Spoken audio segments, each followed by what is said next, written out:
اور قرآن سے کروا کے بتا دیا کہ رحمتیں بھی قرآن سے ملتی ہیں، برکتیں بھی قرآن سے ملتی ہیں، رزق میں وسعت قرآن سے ملتی ہے، چہرے پہ نور قرآن سے آتا ہے، جنت کا راستہ قرآن سے ملتا ہے، صراط مستقیم قرآن کی برکتوں سے نصیب ہوتا ہے، اللہ کی محبت قرآن کی برکت سے ملتی ہے، رسول اللہ کی قربت قرآن کی برکت سے ملتی ہے، اللہ کی طرف سے جنت کا داخلہ، جہنم سے آزادی قرآن کی برکت سے ملتی ہے۔ تو مجھے پھر کہنے دیجئے کہ کائنات کی ساری برکتوں، ساری رحمتوں، ساری خیروں کا اگر سرچشمہ دیکھنا ہو تو اللہ کے قرآن کو دیکھو۔ میرے دوستو، اللہ کا یہ مبارک اور مقدس کلام جسے قرآن مجید کہتے ہیں، یہ بڑی شان والا کلام ہے۔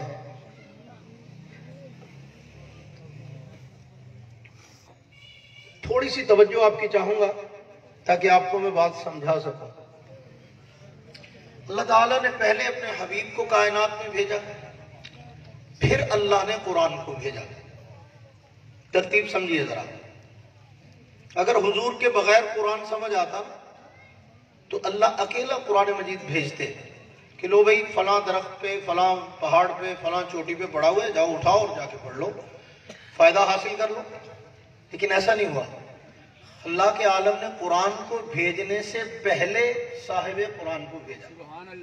اور اس کو سمجھنے کے لیے بڑا آسان سا طریقہ یہ ہے کہ اللہ کے قرآن کی ایک آیت کا معنی اور مفہوم سمجھ لو، آپ کو سمجھ آ جائے گی کہ اللہ کہنا کیا چاہتا ہے۔ قَدْ جَاءَكُمْ مِنَ اللَّهِ نُورٌ وَكِتَابٌ مُبِينٌ۔ تھوڑے سے چند الفاظ ہیں یہ۔ اب یہ آیت اتنی مشہور و معروف ہے کہ جب سے پاکستان بنا ہے تب سے، اس سے پہلے کا تو چلو ہمیں پتہ نہیں، لیکن بعد والی صورتحال سے معلوم ہے کہ پاکستان کے بننے سے لے کے اب تک مولوی نے جتنی روٹیاں اس آیت پہ کھائی ہیں نہ شاید کسی آیت پہ کھائی ہیں، کیونکہ اس کو اور کوئی بہانہ ملا نہیں، تو اس نے ایک بڑا خوبصورت سا بہانہ تراشا کہ نور ہے کہ بشر ہے، نور ہے کہ بشر ہے، نور ہے کہ بشر ہے۔ تو ٹھیک ہے، تو میں پنجابی میں کہا کرتا ہوں پانی اچ مدانی پا کے شروع ہو گئے، بس ٹھیک، نہ کچھ نکلنا ہے نہ مسئلہ حل ہونا ہے، بس لگے ہوئے ہیں۔ اب جناب دار روٹی چل رہی ہے۔ تو سمپلی صرف اتنا کہوں گا کہ ذات پیغمبر کو اللہ نے کائنات میں اس لیے نہیں بھیجا تھا کہ میں اور آپ حضور کی ذات پہ بحث کریں۔ ہماری اتنی اوقات ہے، اتنی حیثیت ہے کہ ہم ذات پیغمبر کو بحث کا موضوع بنائیں۔ ان کو تو اللہ نے پیار کرنے کے لیے بھیجا کہ کائنات ان کے نقوش قدم کو چومے۔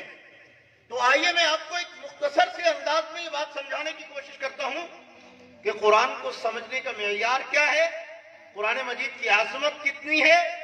جناب رسول اللہ صلی اللہ علیہ وسلم کو بھیجا، قرآن کو بھیجا، تو اللہ نے کیا کہا؟ قَدْ جَاءَكُم مِّنَ اللَّهِ نُورٌ وَكِتَابٌ مُبِينٌ۔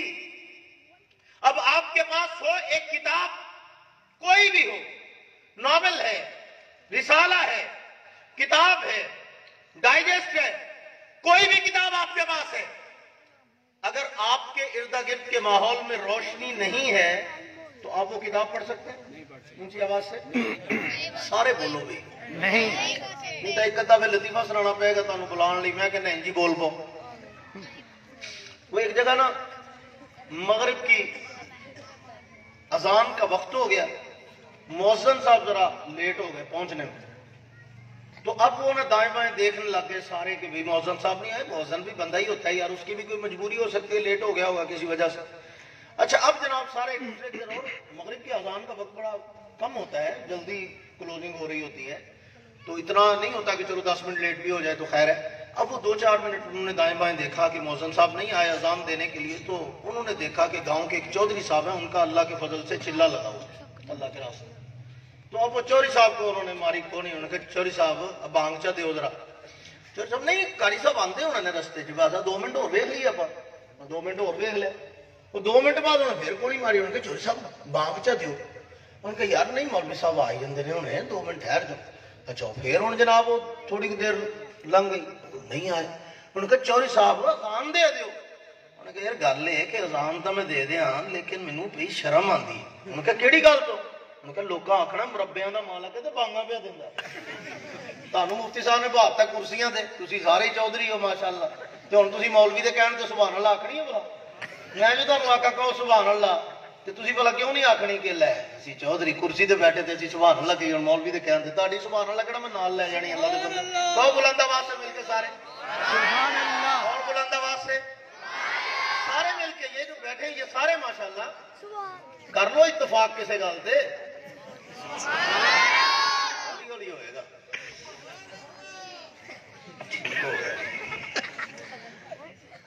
کتاب آپ کے پاس ہو اگر آپ کو پڑھنا چاہتے ہیں دیکھنا چاہتے ہیں فائدہ حاصل کرنا چاہتے ہیں تو پہلی شرط یہ ہے کہ آپ کے ارد گرد روشنی موجود ہونی چاہیے اگر آپ کے ماحول میں روشنی نہیں ہے سورج کی روشنی چاند کی روشنی لالٹین کی روشنی بلب کی روشنی کسی قسم کی کوئی بھی روشنی آپ کے پاس نہیں ہے آپ وہ کتاب پڑھنا چاہیں تو اندھیرے میں اس کتاب کا ایک صفحہ نہیں پڑھ سکتے گھپ اندھیرا ہو آپ اس کی ایک سطر بھی نہیں پڑھ سکتے ایک لفظ بھی نہیں پڑھ سکتے کتاب آپ کے پاس موجود ہے اگر روشنی نہ ہو تو آپ پڑھ نہیں سکتے اگر آس پاس 1000 بلب بھی جل رہے ہوں لیکن اندر کی روشنی نہ ہو آنکھ بے نور ہو خدا نہ خواستہ بندہ نابینا ہو پھر پڑھ سکتا ہے وہ کتاب اونچی آواز سے بولو ذرا نہیں پڑھ سکتا نا وہ کتاب نہیں پڑھ سکتا اگر روشنی باہر نہیں ہے تب بھی نہیں پڑھ سکتا روشنی آنکھوں میں نہیں ہے تب بھی نہیں پڑھ سکتا تو پتا چلا کتاب پڑھنے کے لیے کتاب کو سمجھنے کے لیے سب سے ضروری چیز روشنی ہوا کرتی ہے تو اللہ رب العزت نے اپنے کلام میں اس بات کو واضح طور پہ ارشاد فرما دیا قد جاءکم من اللہ نور وکتاب مبین کہ میں نے ایک روشنی بھیجی اور ایک کتاب بھیجی کیونکہ مجھے پتا ہے کہ بغیر روشنی کے تم کتاب پڑھ نہیں سکتے تو اس لیے کتاب کو بھیجنے سے پہلے میں نے روشنی کا انتظام کیا ہے میں نے کہا مولا کون سی روشنی بلب کی روشنی سورج کی روشنی کرنوں کی روشنی کون سی والی جواب ملا انا ارسلناک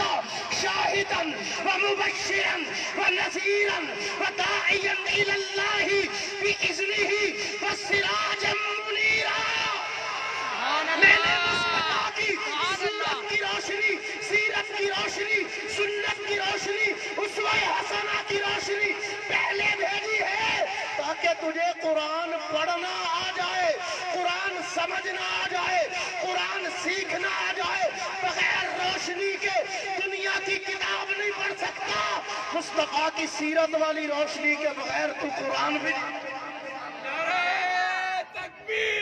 اللہ آجو تو ختم نبوت بات سمجھ میں بھی آ رہی ہے آپ کو اللہ کرے تہاڈی گل بھی مینوں سمجھ آن لگ جائے تسی کچھ بولو گے تو مینوں سمجھ آئے گا تو میں یہی کہ اونچی بولو یار گل سمجھ نہیں آئی آپ کی آواز میرے تک پہنچ رہی ہے تو تھوڑی آپ کوشش کریں گے تو آپ کی میرے تک پہنچ جائے گی مجھے بھی پتا چلے گا کہ بولی اتنی نہیں بدلی کہ میری انہوں سمجھ نہ آئے انہوں نے مینوں نہ آئے تو آپ تھوڑا سا رسپانس اس حوالے سے آگے سے اگر جواب دیں گے تو مجھے آسانی ہوگی نہیں تو پھر میں لگا رہا ہولی ہولی کہ کیوں بھائی گل پلے پی ہے کیوں نہیں پی کیونکہ میں تو سمجھا کے جانی ہے میں تقریر تو یاد کرانی عرض کر رہا تھا کہ اللہ نے حضور کو روشنی بنا کے بھیجا کیا بنا کے بھیجا بھائی کیا بنا کے بھیجا روشنی بنا کے بھیجا بات یہاں ختم نہیں ہوئی روشنی بنا کے بھیجا اور روشنی کے بارے میں نے پہلے بتا دیا کتاب پڑھنی ہے تو باہر بھی روشنی چاہیے اندر بھی روشنی چاہیے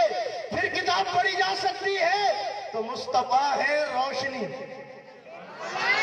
بولو یار چنگے عاشقو مصطفیٰ ہے روشنی یہ والی روشنی اندر بھی ہوگی باہر بھی ہوگی تو قرآن سمجھ آئے گا مصطفیٰ والی روشنی سنت والی روشنی سیرت والی روشنی ایمان والی روشنی مصطفیٰ دھڑکنوں میں مصطفیٰ، دماغ میں مصطفیٰ، سانسوں میں مصطفیٰ، نگاہوں میں مصطفیٰ، زبان پہ مصطفیٰ، دل میں مصطفیٰ، گھر کے ماحول میں مصطفیٰ، میری زندگی کے شام و سحر میں مصطفیٰ، ہر لمحے میں مصطفیٰ۔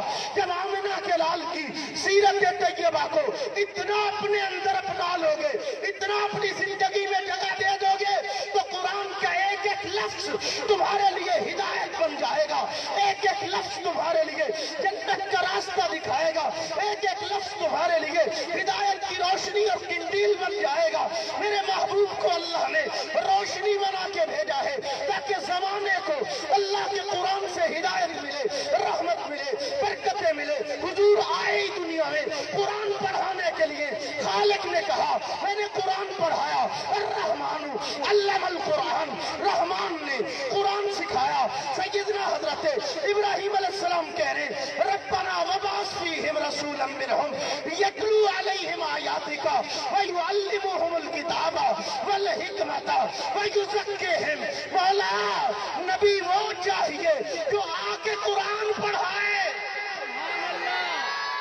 قرآن پڑھانا نبوت کا منصب، قرآن سکھانا نبوت کا انداز۔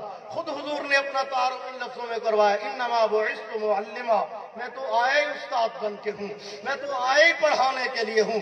کیسے شان والے نبی ہیں، کیسی عظمتوں والے نبی ہیں، پھر قرآن سکھا کے گئے ہیں، اور سکھایا ایسے لیول پہ رکھتے ہیں کہ میں اور آپ اللہ کے قرآن کو اگر اس انداز سے سمجھنے کی کوشش کریں، اتنی راحت ملے گی، اتنی برکتیں ملیں گی، تصور نہیں کر سکتے آپ۔ لیکن عجیب بات ہے، ہمارے ہاں آج کل کوئی پلمبر سے قرآن سیکھنے بیٹھا ہوا ہے، کوئی پروفیسر سے قرآن سیکھنے بیٹھا ہوا ہے، کوئی کسی ڈاکٹر سے قرآن سیکھنے بیٹھا ہوا ہے، کوئی کسی انجینئر سے قرآن سیکھنے بیٹھا ہوا ہے۔ وہ خدا دے بندے کو قرآن سیکھنا ہے، وہ دے کلو سیکھو جنہاں نو مصطفیٰ نے سکھایا۔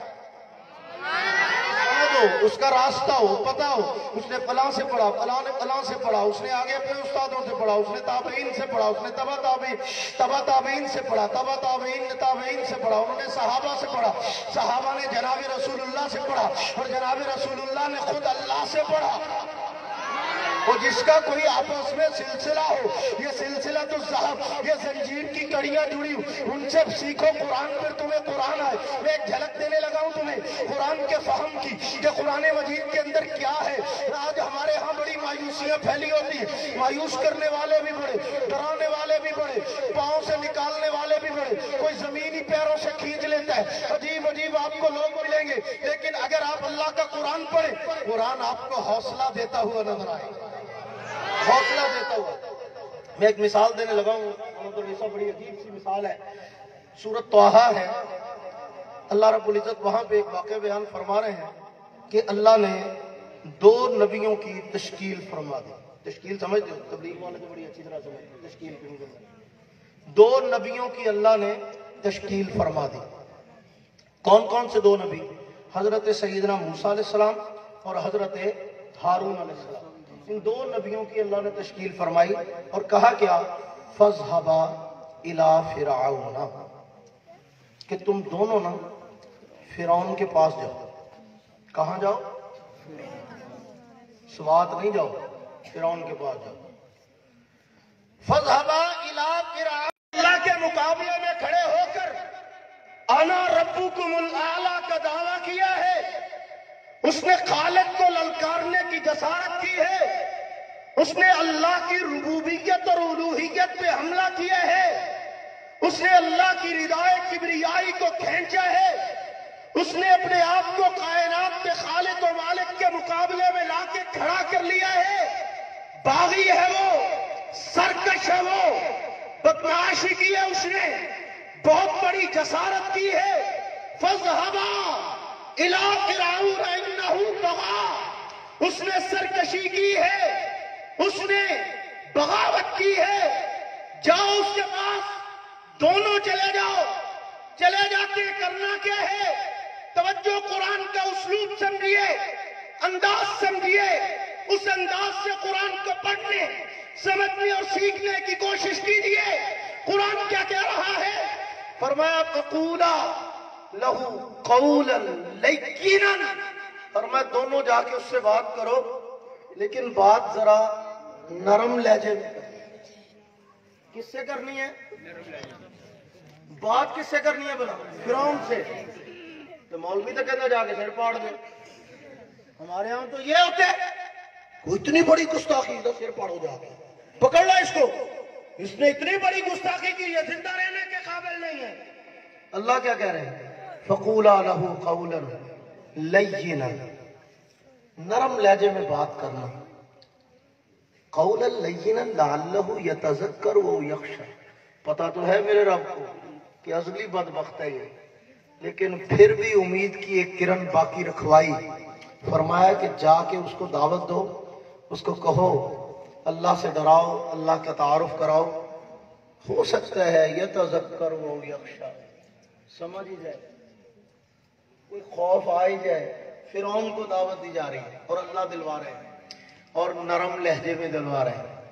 توجہ کیجئے ذرا, میں آپ کو کچھ اور نہیں کہتا, آپ کو صرف ایک بات کہنے لگا ہوں آپ کے کام کی, جس کا آپ کو فائدہ ہو, آپ کو مزہ بھی آئے بونس کے طور پہ, اور آپ کو فائدہ بھی ہو جائے.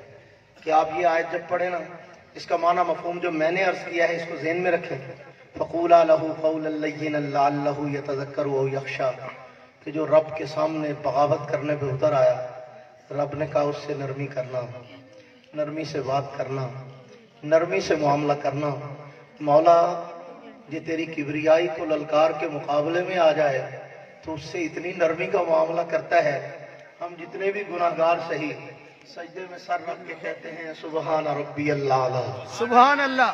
ہم تو نہیں کہتے انا ربکم الاعلی, ہم تو کہتے ہیں سبحان ربی الاعلی.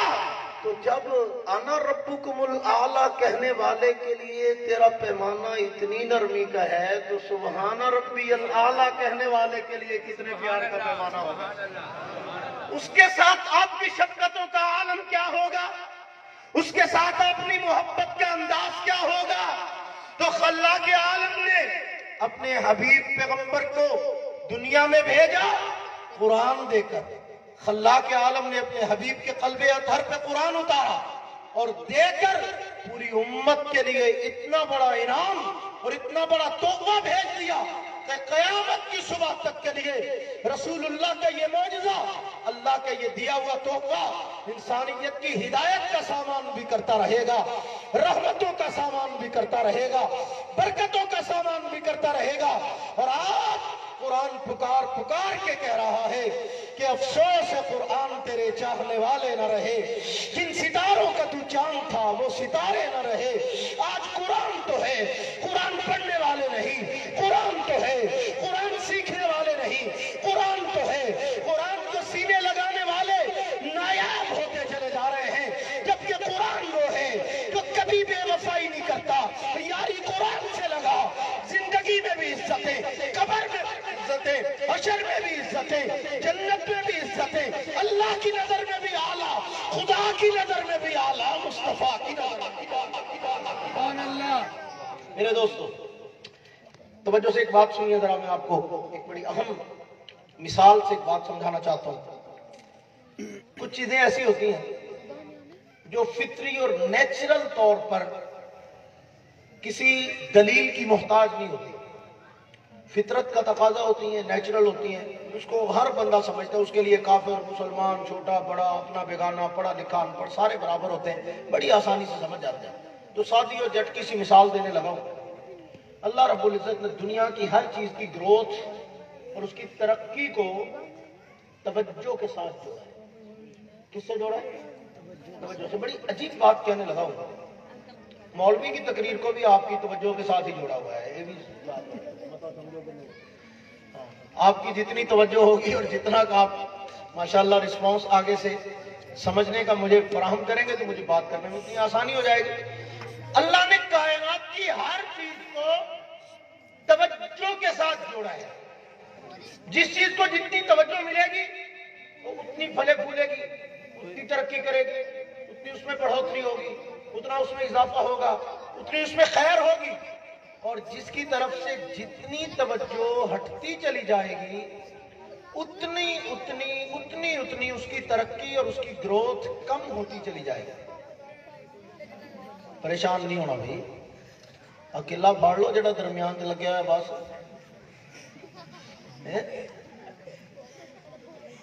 اللہ پاک اپنی رحمت کا معاملہ فرما رہے ہیں. جو چاہوں گا آپ کی قرآن کا تذکرہ ہو رہا ہے, اللہ خیر ہی خیر کر دیں گے انشاءاللہ. تو دنیا کی ہر چیز کا معاملہ اللہ نے کس چیز سے جوڑا ہے بھائی؟ توجہ سے. بولو بولو, کس چیز سے جوڑا ہے؟ کس چیز سے جوڑا ہے؟ توجہ سے. جس چیز کو توجہ ملے گی وہ بڑھے گی, پھلے پھولے گی, نشو و نما ہوگی, اس میں ترقی ہوگی. مثال دیتا ہوں چھوٹی سی. آپ ایک گملہ لے کے آئیں, اس میں ایک پودا لگا دیں, پھولدار پودا آپ لگا دیں.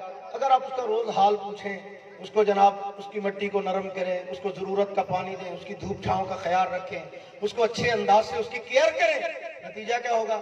اس پہ بہترین پھول لگے گا, خوشبو آئے گی, وہ لگا ہوا بھی خوبصورت لگے گا, گھر میں اس کی رونق بنے گی, وہ زینت بنے گا, آپ کے لیے ڈیکوریشن کا ذریعہ ہوگا, آرائش و زیبائش کا ذریعہ بنے گا. لیکن اگر آپ ایک پودا لے کے آتے ہیں, اس کے کونے میں رکھ دیتے ہیں, نہ اس کو پانی دیتے ہیں, نہ اس کا حال پوچھتے ہیں, نہ اس کو کسی قسم کی کھاد ڈالتے ہیں, کوئی اس کا خیال ہی نہیں کرتے, دھوپ میں ہے تو دھوپ میں رہے, چھاؤں میں ہے تو چھاؤں میں رہے, جو ہو رہا ہے, آندھی ہے, طوفان ہے, بارش ہے, جو مرضی ہے, ہمیں اس سے کیا لینا دینا. تو آپ 2 ہفتے کے بعد جا کے اس پودے کو دیکھیں گے تو خوب پھول لگے ہوئے ہوں گے نا؟ نہیں. کیوں بھائی؟ کچھ بھی نہیں ہوگا, وہ سوکھ جائے گا, وہ اپنی موت آپ مر جائے گا. توجہ سے میری بات سنیے گا, میں بڑی قیمتی بات آپ کو سنانے لگا ہوں. دنیا میں آپ کسی کھیتی کو اگاتے ہیں, اس کھیتی کی دیکھ بھال کریں گے, توجہ دیں گے, وہ آپ کو اچھا اناج دے گی, اچھی بہترین قسم کا نتیجہ دے گی. اگر آپ اس کا خیال نہیں کرتے, وہ آپ کو اچھا نتیجہ نہیں دے سکے گی. اسی طرح آپ باغ لگاتے ہیں, باغ کا خیال نہیں کرتے, وہ باغ اجڑ جائے گا. آپ گھر کے اندر ایک بچہ ہے, آپ کا بیٹا ہے, آپ اگر اس پہ توجہ نہیں دیتے, توجہ دیں گے, حافظ بنے گا, قاری بنے گا, عالم بنے گا, پروفیسر بنے گا, ڈاکٹر بنے گا, جنرل بنے گا, کرنا پتہ نہیں کیا سے کیا بنے گا, کچھ بھی بن سکتا ہے. بہرحال آپ توجہ دیں گے تو وہ کسی نہ کسی کھاتے لگ جائے گا. اور اگر آپ توجہ نہیں دیں گے, چور بنے گا, ڈاکو بنے گا, شرابی بنے گا, جواریہ بنے گا, پورے معاشرے کا ناسور بنے گا, تکلیف کا باعث بنے گا, اذیت دینے والا بنے گا, ملک لوٹنے والا بنے گا, اور بھی کچھ نہ کچھ بن سکتا ہے. لیکن آپ کی توجہ ہوگی تو اچھا بنے گا, توجہ نہیں ہوگی تو بگڑ جائے گا. ایک مکان آپ بناتے ہیں, اس مکان کو توجہ دیں گے, وہ بنگلہ, وہ کوٹھی, لوگ آئیں گے, دیکھیں گے, روح خوش ہو جائے گی, دل دماغ روشن ہو جائے گا, دیکھنے والا اس میں سکون محسوس کرے گا. اور ایک بنگلہ بنا کے اس کو تالا لگا دیں گے, 4 سال بعد جب دوبارہ جاؤ گے تو وہ بنگلہ نہیں ہوگا, وہ تو بھوت بنگلہ بن چکا ہوگا. اس کے اندر کے حالات دیکھ کے کسی کا اس میں جانے کو جی نہیں کرے گا. عجیب و غریب, آپ نے توجہ ہٹا لی, اس بنگلے کا حسن ختم. آپ نے توجہ ہٹا لی, اولاد کا بیڑا غرق. آپ نے توجہ ہٹا لی, دکان اور کاروبار کا بیڑا غرق. جس چیز سے توجہ ہٹتی چلی جائے گی وہ چیز برباد ہوتی چلی جائے گی, خراب ہوتی چلی جائے گی. لو نہیں بھی کوئی مثال سمجھ آئی نا تے اے ضرور آ جانی ہے تانوں کہ بیاہ کے لے آندے ہو دلہن. کیا لے کے آتے ہو؟ اچھی آواز نہ بولو. ہوں نکے نکے بولی جاندے نے, جنہاں نوں دلہن دا مانا ہی نہیں آندا کہ دلہن کی ہوندی ہے. جنہاں دی ہے وہ بولو, امیدوار برائے دلہن, چلو وہی بول لو.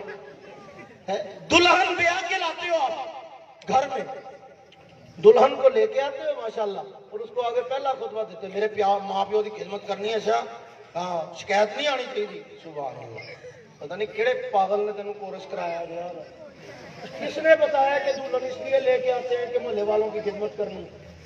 یہ جناب آتے ہی اس کو خطبہ دے رہا, گھر میں شکایت نہ ہے, بس مجھے اپنے ماں باپ بہت عزیز ہے, میری بہنوں میں تیرے تو کوئی شکوہ نہیں ہونا چاہیے. کیا بات ہے, یہ ہو رہی ہے دلہن کی ٹیوننگ ماشاءاللہ. دلہن آپ نے گھر لے کے آئے, بڑی حسین و جمیل اور خوبصورت, خود کر لیا آپ نے لیڈی پیکج, کال ملالی کتے ہو, سائیاں کتے, بدائیاں کتے, کوٹ کوٹ کتے تے آنڈے کتے, دلہن صاحبہ گھر تے تسی کروں باہر.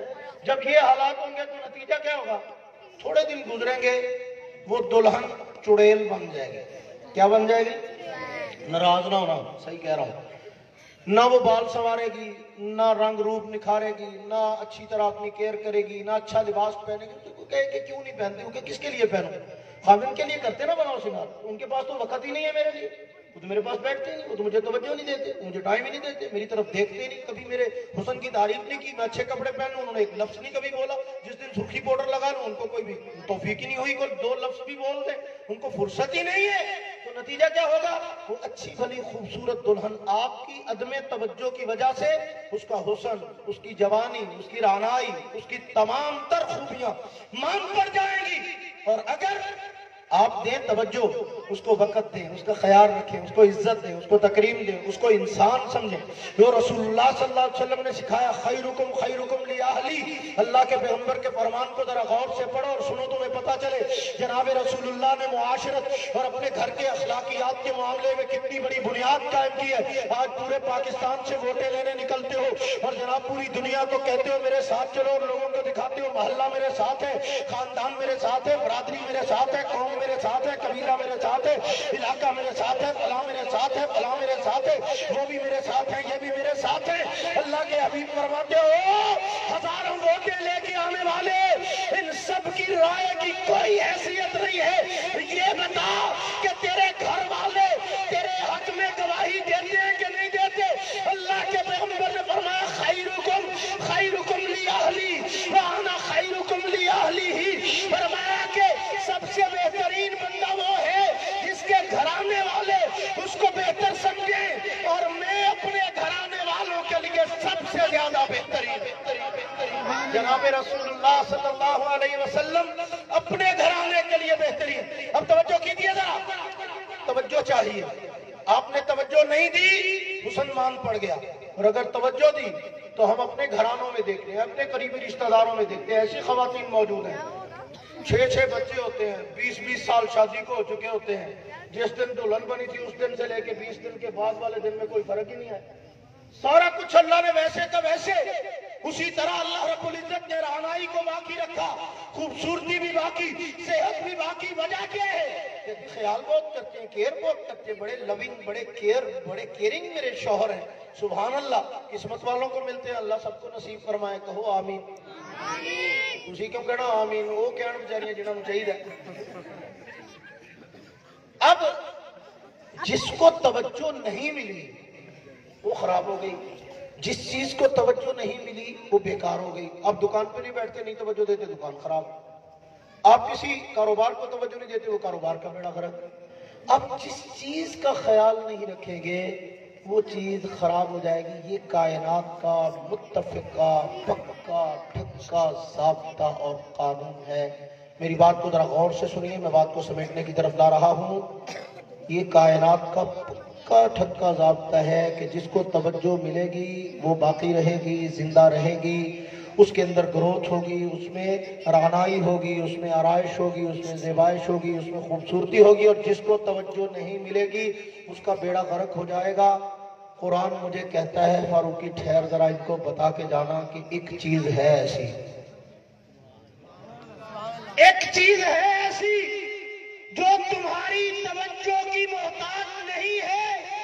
دنیا کی ہر چیز ایسی ہے، اگر انسان اس کی طرف سے توجہ ہٹا لے تو وہ چیز خراب ہو جاتی ہے، اس کا بیڑا غرق ہو جاتا ہے، وہ ضائع ہو جاتی ہے، اس کا حلیہ بگڑ جاتا ہے۔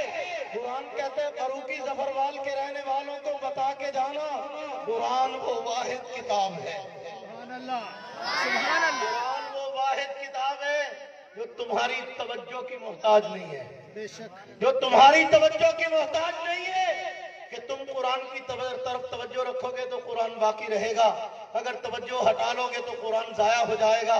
تم توجہ ہٹا لو گے تو اس کے لفظ بدل جائیں گے، تم توجہ ہٹا لو گے تو لوگ اسے پڑھنا چھوڑ دیں گے، تم توجہ ہٹا لو گے تو اس کی قدر و قیمت میں کمی آ جائے گی، تم توجہ ہٹا لو گے تو اس کی عظمت میں، اس کی تاثیر میں کمی ہو جائے گی۔ اور میں ان کو بتا دو فاروقی یہاں معاملہ بالکل الٹ ہے، دنیا کی ہر چیز تم سے توجہ مانگتی ہے، اگر تم نے توجہ ہٹائی تو وہ چیز اپنا حسن کھو بیٹھتی ہے، اپنی رعنائی کھو بیٹھتی ہے، اپنی قدر و قیمت کھو بیٹھتی ہے۔ اور قرآن وہ کتاب ہے کہ یہ تم سے توجہ نہیں مانگتا، بلکہ یاد رکھنا اگر تم نے اس سے توجہ ہٹائی اس کا بگڑے گا کچھ نہیں، تمہارا رہے گا کچھ نہیں۔ اگر تم نے قرآن سے توجہ ہٹائی اس کا جائے گا کچھ نہیں، لیکن تمہارے تعامل میں بچے گا کچھ نہیں۔ قرآن تمہارا محتاج نہیں ہے، یہ وہ زندہ جاوید کتاب ہے جو آپ کی رونقیں بانٹتی ہے، رعنائیاں بانٹتی ہے، برکتیں بانٹتی ہے، زمانے کو کہتی ہے کہ قرآن کے لڑ سے لگ جاؤ، دنیا دنیا بھی تمہاری ہے، عقبہ بھی تمہاری ہے، جنت بھی تمہاری ہے، عظمت بھی تمہاری ہے، رفعت بھی تمہاری ہے، بلندی بھی تمہاری ہے۔ لو بھی آخری بات ذرا غور سے سن لو۔ آج ساری دنیا کو ایک ہی فکر پڑی ہوتی ہے۔ مولوی جی تقریر تسی بڑی صحیح کی تھی، ماشاءاللہ بڑا مزہ آیا۔ سوچیا تے آیا سی اپنے منڈے نوں 5 تو بعد میں کرانی پھر کرائیے، لیکن مولوی بنے گا روٹیاں مانگ کے کھائے گا، سمجھ نہیں آتی پھر اگے کی کرے گا، حالات بھی بڑے خراب ہے نا، اگے روٹی کمانی مشکل ہوئی دی ہے، مولوی جڑا ہے نا جی پھر کھائے گا کتوں؟ ٹھیک ہو گیا نا جی۔ یہ ٹینشن سب کو بڑی ہوتی ہے، کمال دی ٹینشن ہے ویسے یار۔ ویسے مولوی نو ویکھدے مگروں نے نال کہندے کھادا بڑا ہی، مولوی نو دعوت تے بلان لگے نائی بھی پوچھدا ہے کہ بندے بلائے نے کہ مولوی بلائے نے، بندیاں دے حساب نال دیکھدا اور طریقہ دسے گا کہ انہی کو پکا لو، تے مولویاں دے حساب نال اور دسے گا کہ انہیاں پکا لو۔ مولوی کھاندے بڑا نے، کھاندے بڑا نے، کمال ہے یار۔ اونج تسی مولوی نو ویکھدے ہو تے فٹ کہندے ہو مولوی کھاندے بڑا نے، تے جدوں اسی آکھنے مولوی بناؤ تے پھر کہندے کھائے گا کتوں؟ واہ جی، وہ مولوی ہے تو کھائے گا اور کمائے گی دنیا، کھائے گا مولوی اور کیا۔ ہمارے حضرت قاسمی صاحب رحمۃ اللہ علیہ فرماتے ہیں تمہارا کوئی کام کرے وہ بھوکا نہیں مرتا، تو جو اللہ کا کام کرے اللہ اسے بھوکا مرنے دیتے۔ اور دنیا کے ریکارڈ پہ آج تک آپ کہیں سے ڈھونڈ کے دکھا دیں کہ ایک مولوی کدے بھوکا مریا، کسی نے بھوک دی وجہ تو خودکشی کی ہوئے، بہتا کھا کے مر جائے تو کچھ کیا نہیں جا سکتا، لیکن بھوکا مریا مولوی کو بکھاؤ ایک قدم۔ اللہ کے بندو یہ بھی کوئی بات ہے؟ لیکن میں آپ کو پڑھے لکھے طریقے سے سمجھاتا ہوں ذرا، اللہ کرے۔ یہ تو میں نے لطیفے کے انداز میں ویسے تفنن طبع کے لیے کہہ دیا آپ کو پھنسانے کے لیے۔ فرض کر رہا تھا کہ آج بڑا فکر ہوتا ہے سٹیٹس جی، معاشرے میں ایک لیول ہونا چاہیے جی، مقام ہونا چاہیے۔ ہاں جی حافظ تو بنا دیے لیکن مولوی جی ٹھیک ہو گیا جی، فیوچر کا کیا بنے گا، مستقبل کا کیا بنے گا، آگے کیا ہوگا، پھر کیا ہوگا، پھر وہ ہوگا، یہ ہوگا، وہ ہوگا۔ میں کہا چھوڑ ادھر آ، میں تجھے بتاؤں قرآن والے کا مقام کتنا اونچا ہوتا ہے۔ اللہ کے بندے تو نے دینی ہے قرآن والے کو عزت، اور جس نے قرآن اس کے سینے میں رکھا ہے نا، عزت وہ اللہ عطا کرتا ہے۔ اور قرآن والوں کو اللہ کبھی رسوا نہیں کیا کرتا۔ قرآن والے کے دل میں جب اللہ قرآن رکھ دیتا ہے نا، پھر اس کو اتنی عزت عطا کرتا ہے، پہلے تو اس کے فرشتے اس کے پاؤں کے نیچے پر بچھاتے ہیں، پھر اللہ اس کو اتنی عزتیں، برکتیں اور عظمتیں نصیب فرماتے ہیں، دنیا اس کا مقابلہ کر ہی نہیں سکتی۔ ہاں اپنی عزت اور تکریم آپ ہی بندہ خراب کرنے پہ آ جائے تو اس مولوی بیچارے کا کوئی علاج نہیں ہے، ورنہ حقیقت یہ ہے کہ میرا رب قرآن کی برکت سے بہت عزتیں دیتے ہیں۔ اللہ کے بندو کبھی اتنا ہی سوچ لیا کرو کہ اس قرآن سے تو ایک بے جان تپائی جڑ جائے تو عزت والی ہو جاتی ہے، اس سے کوئی گتا اور کاغذ جڑ جائے تو عزت والا ہو جاتا ہے، اس سے غلاف کا کپڑا جڑ جائے تو عزت والا ہو جاتا ہے۔ تم تو پھر انسان ہو، تمہاری اولادیں اگر قرآن سے جڑ جائیں گی تو اللہ دونوں جہانوں کی عزتیں عطا فرمائیں گے۔ لوگ بات سنو ذرا میری غور سے، میں تمہیں بتاؤں قرآن والوں کو اللہ کتنی عزت عطا کرتے ہیں، پھر بات ختم۔ رحمت دو عالم صلی اللہ علیہ وسلم نے قرآن مجید کی عظمتوں کا کیسا عجیب مشاہدہ اور مظاہرہ امت کے سامنے پیش کیا کہ خلاق عالم نے معراج کی شب سارے نبیوں کو مسجد اقصی میں جمع فرمایا۔ سبحان اللہ، بولو، سارے نبیوں کو مسجد اقصی میں جمع فرمایا، صفیں لگوا دی، سارے نبی موجود تے کانا غیر موجود۔ ہاں گل سمجھ آئی نا جی؟ جڑے نبی سی اس دن اتنے موجود سی، جڑے نہیں سی موجود وہ سب کچھ ہو سکتے ہیں، نبی نہیں ہو سکتے۔ ایک بیٹری فیوز والے بھلوان ہونی بھی ادھر اتنے ہے نہیں سی، ٹھیک ہے نا بھائی؟ سارے سچے نبی وہاں پہ موجود، سیدنا جبریل امین کو بھیجا، جناب رسول اللہ کو لے کے آؤ۔ حضور علیہ السلام کو سواری پہ بٹھا کے لایا گیا براق پہ، وہاں پہ پہنچے، من المسجد الحرام الى المسجد الاقصی، وہاں پہ پہنچایا گیا۔ اب عرض کیا مولا، میں اپنے انداز میں سمجھانے کے لیے عرض کر رہا ہوں، یا اللہ صفیں لگی ہوئی ہیں، انبیاء کھڑے ہیں، آگے کا شیڈول کیا ہے، کیا کرنا ہے؟ تو قدرت مسکراتی ہے اور پوچھتی ہے جبریل ذرا بتا نا کیا کیا مناظر ہیں یہاں کے، زمانے کو پتا چلے نا، ذرا ریپیٹ کر بتا ان کو۔ یا اللہ تخت والا سلیمان بھی موجود ہے، ابو البشر آدم بھی موجود ہیں، ثانی آدم سیدنا نوح بھی موجود ہیں، نجی اللہ بھی ہیں، کلیم اللہ بھی ہیں، ذبیح اللہ بھی ہیں، خلیل اللہ بھی ہیں۔ اللہ تیرے اتنی شان والے عظمت والے نبی موجود ہیں، یا اللہ ایسا نبی موجود ہے جس کے ساتھ تو نے کلام کیا، بیچ میں آ گیا جملہ کہتا چلوں بڑی عجیب بات، اپنے آقا کی عظمتوں کا خیال آتا ہے نا تو تڑپ جاتا ہوں کہ کلیم اللہ کو اللہ نے طور پہ بلایا تھا۔ مولانا عبدالوہید صاحب بڑا ہی قیمتی جملہ دے کے جا رہا ہوں، حضرت سیدنا موسیٰ علیہ السلام کو اللہ نے طور پہ بلایا تھا، براہ راست کلام کیا تھا، کلام کرنے کے بعد کلیم اللہ بنانے کے باوجود ان کو ضرورت محسوس ہوئی اور کہنا پڑا کہ ربی شرح لی صدری ویسر لی امری واحلل عقدۃ من لسانی، یا اللہ میرے سینے کو کھول دے۔ جب مصطفیٰ کی باری آئی ہے نا، اللہ نے کہا محبوبہ تینوں کہنا نہیں پڑے کہنا نہیں پڑے گا۔ وہ کلام کرنے کے باوجود بھی انشراح صدر کی دعا مانگ رہے ہیں، اور میرے محبوب کو اللہ فرما رہے ہیں علم نشرح لک صدرک، سبحان اللہ سبحان اللہ، سینہ کھول دیا۔ آپ کو کہنے کی ضرورت نہیں ہے کہ میرا سینہ کھول دیجئے، ہم نے آپ کا شرح صدر کر دیا، ہم نے آپ کے سینے کو کھول دیا۔ اور کہہ رہا تھا کہ تخت والے، تاج والے، حسن والے، کمال والے، جمال والے، عزتوں والے، رفعتوں والے، برکتوں والے، عنایات والے سارے سبوں میں موجود ہیں۔ جبریل امین عرض کر رہے ہیں مولا سارے ہی ہیں، اور بتا کون ہے؟ یا اللہ تورات والا نبی بھی ہے، زبور والا نبی بھی ہے، انجیل والا نبی بھی ہے، اور قرآن والا نبی بھی ہے۔ اللہ نے جواب میں فرمایا کہ جبریل آج زمانے کو بتانا ہے نا قرآن والوں کا مقام کتنا اونچا ہے، تو لے پھر ایسے کر، تورات والا پیچھے، انجیل والا پیچھے، زبور والا پیچھے، صحیفوں والے پیچھے، قرآن والا آگے، محمد عربی کو مصلی پہ کھڑا کر دے اور قیامت تک کے لیے زمانے کو بتا دے کہ لو رب نے مصلی محمد مصطفیٰ کو دے دیا ہے۔ وہ مصطفیٰ کے قرآن والا ہونے کے صدقے قیامت کی صبح تک کے لیے تمہارے پاس مربع ہو، جاگیریں ہو، جائیدادیں ہو، دولت ہو، مال ہو، کرسی ہو، صدارت ہو، وزارت ہو، جائیداد ہو، دنیا جہان کا سب کچھ ہو، یاد رکھنا مصلی کل بھی قرآن والوں کے لیے تھا، مصلی آج بھی قرآن والوں کے لیے ہے، مصلی قیامت تک قرآن والوں کے پاس رہے گا۔ سبحان اللہ۔ سرکار دو عالم کے رخ پر انوار کا عالم کیا ہوگا جب زلف کا ذکر ہے قرآن میں، رخسار کا عالم کیا ہوگا، کھائی ہے قسم خود قرآن نے اصحاب کے دور پہ گھوڑوں کی، اصحاب کا جب یہ عالم ہے سرکار کا عالم کیا ہوگا۔ معراج کی شب جب اللہ نے محبوب اپنے کو بلوایا تو سوچو تو صحیح ان دونوں میں گفتار کا عالم کیا ہوگا۔ وآخر دعوانا الحمدللہ۔